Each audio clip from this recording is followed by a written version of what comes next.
Ranjit Bajaj, founder Minerva Academy, with us on the broadcast. Many thanks, Ranjit, for taking out the time. Several things that we have to discuss, but first and foremost, let's take a look at what happened on the pitch over there. Argentinians and Lionel Messi, they got really emotional.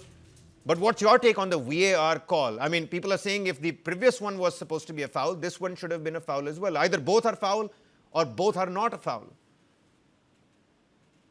Toby, thank you so much for having me on Newsline. See, I kind of agree with when people see the whole controversy was called in the different rules for different people.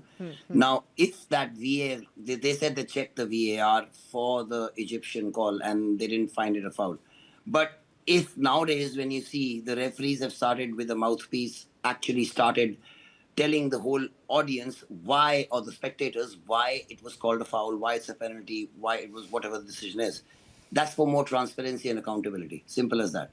Now, moment you have that, and then you have one VAR decision, and then there's another one where you don't explain it again to the public why it is not there. See, it could have been why it's not there. And I totally agree with them, because if the VAR call by them, that was not, I wouldn't say it was a penalty, because if you see, the moment you start slowing down things and you close them down, you see that the foot has actually touched the ankle, and with all other decisions going back in this World Cup, that's a foul. But if you see it in full speed, you see that there was no intention, and actually there was no contact. The ball has already gone from him. So if the VAR had actually said it and explained to the public, this would have not happened. So it was not explained to the public. That is why this happened again. Let me ask you and this objective controversy questions. Firstly, that Lisandro Martinez foul in the build-up to the second, or should have been second, Egypt goal, do you think that was a foul, yes or no? No, I don't think it was a foul, because see, when he went on and but not taking nothing away from the goal, I think it was one of the best goals ever scored, especially in this World Cup by far.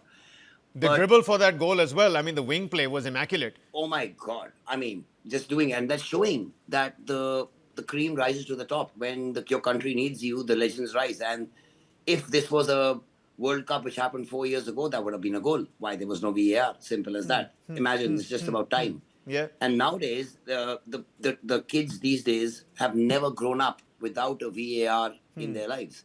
Whereas Or without a keen flying kick to the other defender. See, you have to see what happens when you score a goal nowadays. There's no joy. There's bewilderment trying to look there. Is it a goal? Is it not a goal? And the whole joy is taken out. And then after 2 minutes, they say, oh, it's a goal. And then they say, it's a kind of false celebration. So that's not real football. Football is about giving joy even to the fans.